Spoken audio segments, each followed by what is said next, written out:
आज हम डिस्कस करेंगे जो आपका चैप्टर है उप सहसंयोजक यौगिक यानी कोऑर्डिनेशन कंपाउंड्स। उसमें हम लोग शुरुआत किए थे वर्नर के सिद्धांत से, ठीक है। उसी पे आधारित एक क्वेश्चन अक्सर एग्जाम में आता है, तो उस क्वेश्चन को हम यहाँ पे डिस्कस करेंगे, ठीक है।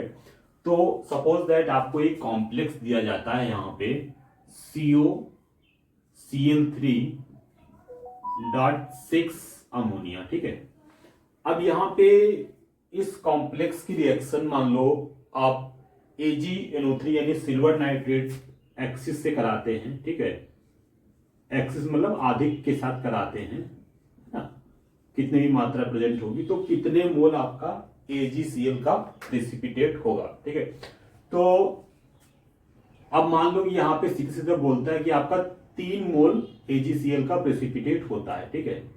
इससे क्या मालूम चलता है कि जो मतलब मैं बता रहा हूं आपको फॉर्मूला कैसे निकालेंगे, ठीक है। कोबाल्ट की जो कोऑर्डिनेशन नंबर है यानी कि उप सहसंयोजकता है वो 6 होती है, ठीक है। और जो अमोनिया ये लिगैंड है ये हमेशा जो ये कोऑर्डिनेशन स्पेयर है ना, ये ब्रैकेट इसके अंदर ही रहेगा, ठीक है। ये आप याद रखेंगे। तो Cl ये तीनों क्या हो जाएंगे बाहर, और ये आयनित हो सकते हैं, है ना।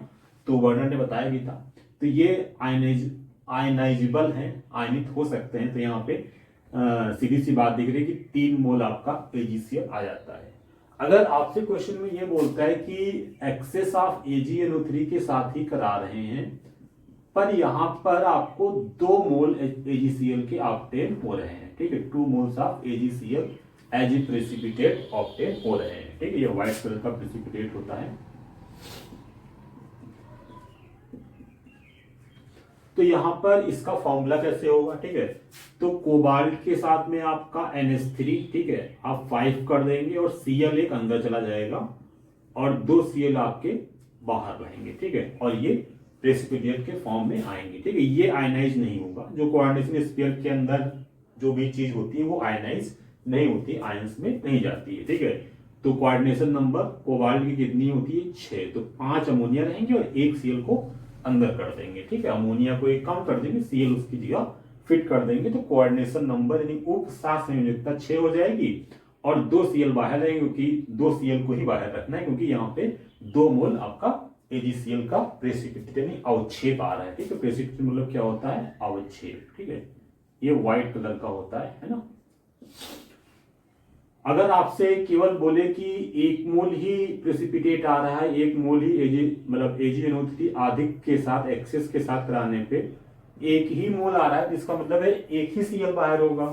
तो फिर आपका फॉर्मूला क्या बन जाएगा, CONH3 होल 4 कर देंगे, 2 Cl को अंदर कर देंगे और 1 Cl को हम बाहर कर देंगे, और यही आपका व्हाइट प्रेसिपिटेट यानी सफेद अवक्षेप के रूप में बाहर आ जाएगा, ठीक है।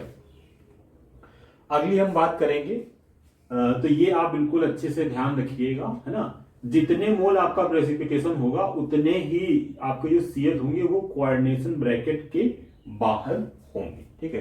तो इस टाइप से आपको अगर बताता है कि सपोज आपका X मोल AgCl आ रहा है, X मतलब 1 2 3 कुछ भी हो सकता है, तो उसी के हिसाब से Cl को बाहर करना है। और बाकी आप अमोनिया के साथ जितने भी आप Cl अंदर डालोगे ना, तो टोटल कोऑर्डिनेशन नंबर 6 आनी चाहिए, ठीक है। यहाँ भी 6 है, कोई दिक्कत नहीं है, और यहाँ भी 6 है, और यहाँ भी 4 और 2 6 है। और अमोनिया हमेशा अंदर ही रहता है, मतलब कोऑर्डिनेशन स्फीयर के अंदर ही रहेगा, ये बात आपको याद रखनी, ठीक है। अब चलो थोड़ा सा हम आगे डिस्कस कर लेते हैं इस चीज को। कुछ NCERT की चीज है तो आपको बताते हैं।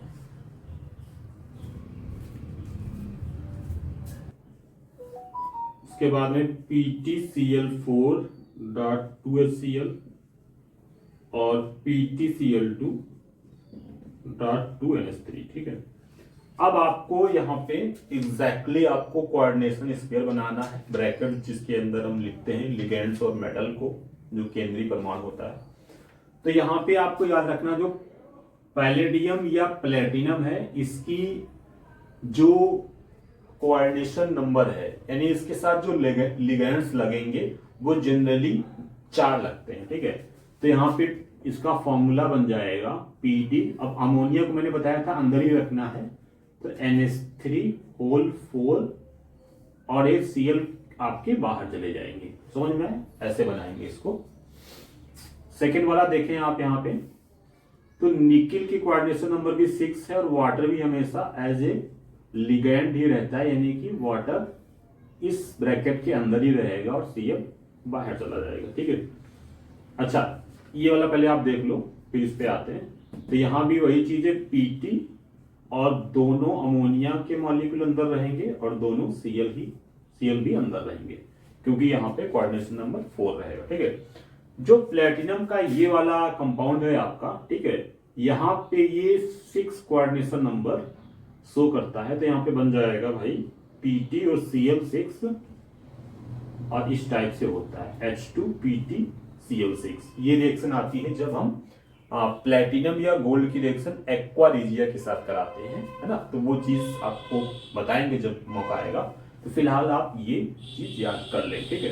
अच्छा, कभी कभार ऐसा भी पूछता है कि आपका कंडक्टिविटी को कंपेयर, मतलब चालकता कहाँ पे ज्यादा होगी कहाँ पे कम होगी, तो इस चीज को भी आप थोड़ा सा समझ लें।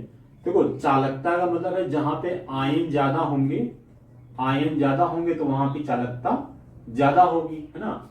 तो जैसे कि मैं प्रीवियस वाला जो एक मैंने कराया था कि आपका कोबाल्ट का कॉम्प्लेक्स लिया था, कोबाल्ट का मैंने यौगिक लिया था और उसकी रिएक्शन AgNO3 यानी सिल्वर नाइट्रेट के साथ कराई थी। तो आप यहाँ पे समझें इस चीज को।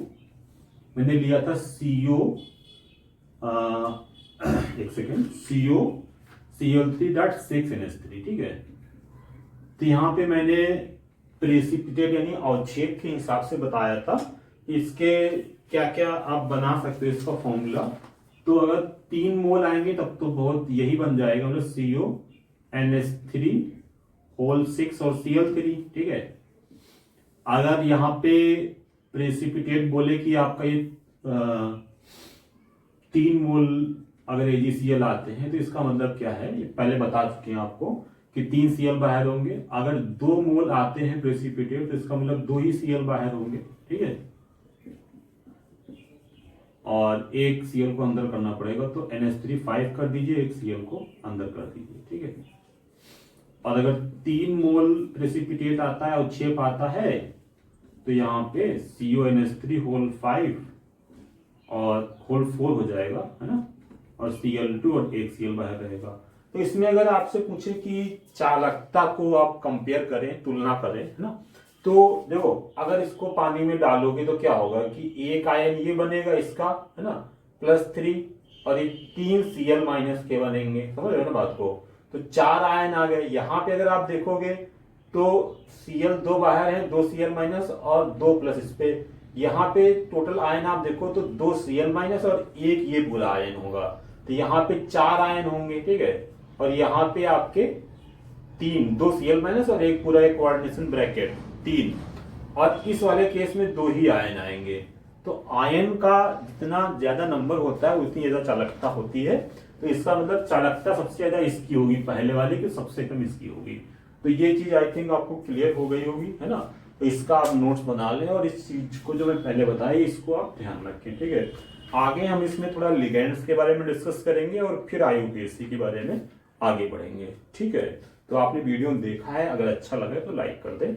चलो मिलते हैं।